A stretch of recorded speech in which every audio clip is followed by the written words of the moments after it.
ಸುವರ್ಣ ನ್ಯೂಸ್ನ crime ಕಾರ್ನರ್ಗೆ ಸ್ವಾಗತ. ನಾನು ಉಮರ್ ಫಾರೂಕ್. ಮಗಳ ಸಾವಿಗೆ ಪ್ರತೀಕಾರ.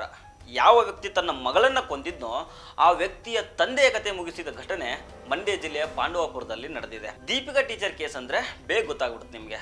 ಒಂದೂವರೆ ವರ್ಷದಿಂದ ಈ ದೀಪಿಕಾ ಟೀಚರ್ ಕೇಸು ತುಂಬ ಸದ್ದು ಮಾಡಿತ್ತು. ಇದೀಗ ದೀಪಿಕಾ ಟೀಚರ್ ತಂದೆ ತನ್ನ ಮಗಳನ್ನು ಕೊಲೆ ಮಾಡಿದ್ದ ಯುವಕನ ತಂದೆಯನ್ನು ಕೊಂದಾಕಿದ್ದಾನೆ. ಅದರ ವಿಡಿಯೋ ಕೂಡ ತುಂಬ ವೈರಲ್ ಆಗ್ತಾ ಇದೆ.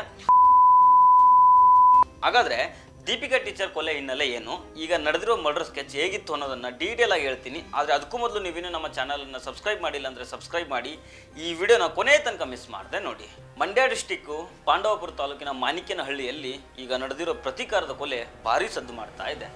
ಮಾಣಿಕ್ಯನಹಳ್ಳಿಯ ನರಸಿಂಹೇಗೌಡ ಕೊಲೆಯಾದ ವ್ಯಕ್ತಿ, ಅದೇ ಗ್ರಾಮದ ವೆಂಕಟೇಶು ಕೊಲೆ ಆರೋಪಿ. ನನ್ನ ಮಗಳನ್ನು ನಿನ್ನ ಮಗ ಸಾಯಿಸಿದ್ದಾನೆ, ಹೀಗಾಗಿ ಈಗ ನಿನ್ನನ್ನು ನಾನು ಸಾಯಿಸ್ತೀನಿ ಅನ್ನೋ ರೀತಿಯಲ್ಲಿ ಈ ಮರ್ಡರ್ ನಡೆದಿದೆ. ತುಂಬ ಭಯಾನಕ ಬೀಭತ್ಸ ಇದು. ಇದರ ಕೊಲೆ ಬಗ್ಗೆ ಕಂಪ್ಲೀಟಾಗಿ ನೋಡಬೇಕಂದ್ರೆ ಈ ಹಿಂದೆ ನಡೆದಿದ್ದ ದೀಪಿಕಾ ಟೀಚರ್ ಕೊಲೆಯನ್ನು ನೋಡಬೇಕಾಗುತ್ತೆ. ಏನಾಗಿತ್ತಂದರೆ ದೀಪಿಕಾ ಕೂಡ ಅದೇ ಮಾಣಿಕ್ಯನಹಳ್ಳಿ ಗ್ರಾಮದವರು. ಇವರನ್ನ ಅದೇ ಊರಿನ ನಿತೀಶ್ ಅನ್ನೋ ಯುವಕ 2024 ಜನವರಿ 27ನೇ ತಾರೀಕು ಬರ್ಬರವಾಗಿ ಕೊಲೆ ಮಾಡಿದ್ದ. ಜನವರಿ 19ನೇ ತಾರೀಕು ದೀಪಿಕಾ ಸಡನ್ ಆಗಿ ನಾಪತ್ತೆ ಆಗ್ಬಿಡ್ತಾಳೆ. ಆಮೇಲೆ ಜನವರಿ 23ನೇ ತಾರೀಕು ಮೇಲುಕೋಟೆಯ ಬೆಟ್ಟದಲ್ಲಿ ಶವವಾಗಿ ಪತ್ತೆ ಆಗ್ತಾಳೆ. ಈ ಕೊಲೆ ಆ ಸಂದರ್ಭದಲ್ಲಿ ರಾಷ್ಟ್ರ ಮಟ್ಟದಲ್ಲಿ ಸುದ್ದಿಯಾಗಿತ್ತು. ನಿತೀಶ್ನನ್ನ ಪೊಲೀಸರು ಅರೆಸ್ಟ್ ಮಾಡಿ ವಿಚಾರಣೆ ಮಾಡಿದಾಗ ಈ ಕೊಲೆ ಮಾಡಿದ್ದು ಬೇರೆ ಯಾರೂ ಅಲ್ಲ, ಇದೇ ನಿತೀಶ್ ಅನ್ನೋ ಮಾಹಿತಿ ಹೊರಗೆ ಬಿದ್ದಿತ್ತು. ಇನ್ನು ಈ ಕೊಲೆಗೆ ಕಾರಣ ಏನಂದ್ರೆ ದೀಪಿಕಾ ಟೀಚರ್ ಮತ್ತು ಈ ಕೊಲೆ ಆರೋಪಿ ನಿತೀಶ್ ನಡುವೆ ಕೊಲೆಗಿಂತ 1-2 ವರ್ಷ ಮುಂಚೆ ಒಳ್ಳೆ ಸಲುಗೆ ಇತ್ತಂತೆ. ಇವರಿಬ್ಬರು ಸಲುಗೆ ನೋಡಿ ನಿತೀಶ್ಗೆ ದೀಪಿಕಾ ಟೀಚರ್ ಗಂಡ ಹಾಗೂ ಆತನ ಕುಟುಂಬಸ್ಥರು ವಾರ್ನಿಂಗ್ ಅನ್ನ ಕೊಟ್ಟಿರ್ತಾರೆ. ನಿತೀಶ್ ಜೊತೆಗೆ ಸಲುಗೆಯಿಂದ ಇದ್ದಿದ್ದನ್ನ ಗಂಡನ ಕಡೆಯವರು ಪ್ರಶ್ನೆ ಮಾಡಿದಾಗ ಇಲ್ಲ ಹಾಗೇನೂ ಇಲ್ಲ, ಆ ನಿತೀಶ್ ನನಗೆ ತಮ್ಮ ಇದ್ದಂಗೆ ಅಂತ ದೀಪಿಕಾ ಟೀಚರ್ ಹೇಳಿರ್ತಾರೆ. ಆದ್ರೂ ನೀನು ಅವನ ಜೊತೆಗೆ ಸಲುಗೆಯಿಂದ ಇರಬಾರ್ದು ಅಂತ ವಾರ್ನಿಂಗ್ ಕೊಟ್ಟಿರ್ತಾರೆ. ಹೀಗಾಗಿ ದೀಪಿಕಾ ನಿತೀಶ್ ಜೊತೆಗೆ ಅಂತರ ಕಾಯ್ದುಕೊಳ್ಳೋದಕ್ಕೆ ಶುರು ಮಾಡ್ತಾರೆ, ನಿಧಾನವಾಗಿ ದೂರ ಮಾಡ್ತಾರೆ. ಈ ಕಡೆ ನಿತೀಶ್ ಏನ್ ಮಾಡ್ತಾನೆ ಅಂದ್ರೆ ದೀಪಿಕಾ ಜೊತೆ ಒಡನಾಟ ಇಲ್ದಿದ್ದಾಗ ಇವನು ಒಂದು ರೀತಿ ಹತಾಶೆಗೆ ಒಳಗಾಗ್ತಾನೆ, ಹುಚ್ಚನ ರೀತಿ ಆಗ್ಬಿಡ್ತಾನೆ. ಒಂದು ದಿನ ಬರ್ತ್ಡೇ ಇದೆ ಅನ್ನೋ ನೆಪದಲ್ಲಿ ದೀಪಿಕಾ ಟೀಚರ್ಳನ್ನ ಮೇಲುಕೋಟೆ ಬೆಟ್ಟದ ತಪ್ಪಲಿಗೆ ನಿತೀಶ್ ಕರ್ಸ್ಕೊಳ್ತಾನೆ. ಒಂದು ಶರ್ಟ್ ಅನ್ನು ಗಿಫ್ಟ್ ಮಾಡಬೇಕು ಅಂತೇನು ದೀಪಿಕಾ ಟೀಚರ್ ಕೂಡ ಹೋಗಿರ್ತಾರೆ. ಆಮೇಲೆ ಅಲ್ಲಿ ಇಬ್ಬರ ನಡುವೆ ಜಗಳ ಶುರುವಾಗುತ್ತೆ. ನಿತೀಶ್ ನನ್ನ ಅವಾಯ್ಡ್ ಮಾಡ್ತಾ ಇದ್ದ ಕಾರಣಕ್ಕೆ ದೀಪಿಕಾ ಟೀಚರ್ ಮೇಲೆ ಮೊದಲೇ ಇವನಿಗೆ ಸಿಕ್ಕಾಪಟ್ಟೆ ಕೋಪ ಇರುತ್ತೆ, ಸಾಕಷ್ಟು ಆಕ್ರೋಶ ಇರುತ್ತೆ. ಇದೇ ಕಾರಣಕ್ಕೆ ನಿತೀಶ್ ದೀಪಿಕಾ ಟೀಚರ್ನ ಬರ್ಬರವಾಗಿ ಕೊಲೆ ಮಾಡ್ತಾನೆ.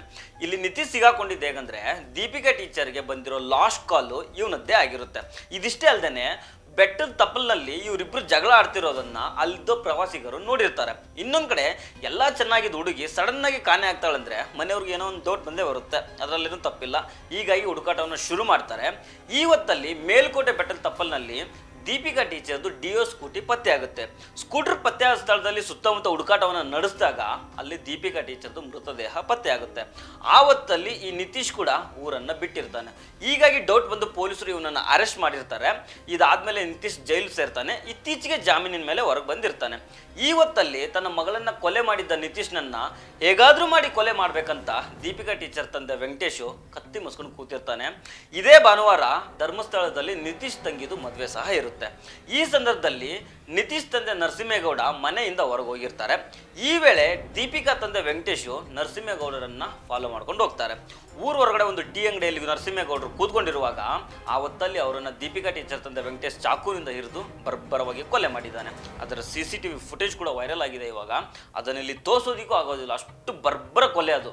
ಕೊಲೆ ಮಾಡೋ ಸಂದರ್ಭದಲ್ಲಿ ನನ್ನ ಮಗಳನ್ನ ಕೊಲೆ ಮಾಡಿ ನಿನ್ನ ಮಗಳೇ ಮದುವೆ ಮಾಡ್ತಾ ಇದೀಯಾ ಅಂತೇಳಿ ಚೀರಾಡ್ಕೊಂಡು ವೆಂಕಟೇಶು ನರಸಿಂಹೇಗೌಡರ ಕಥೆಯನ್ನ ಮುಗಿಸಿ ಪರಾರಿಯಾಗಿದ್ದಾನೆ. ಇದರ ಸಂಬಂಧ ಈಗ ಮೇಲ್ಕೋಟೆ ಪೊಲೀಸ್ ಸ್ಟೇಷನ್ ಅಲ್ಲಿ ಕಂಪ್ಲೇಂಟು ದಾಖಲಾಗಿದೆ.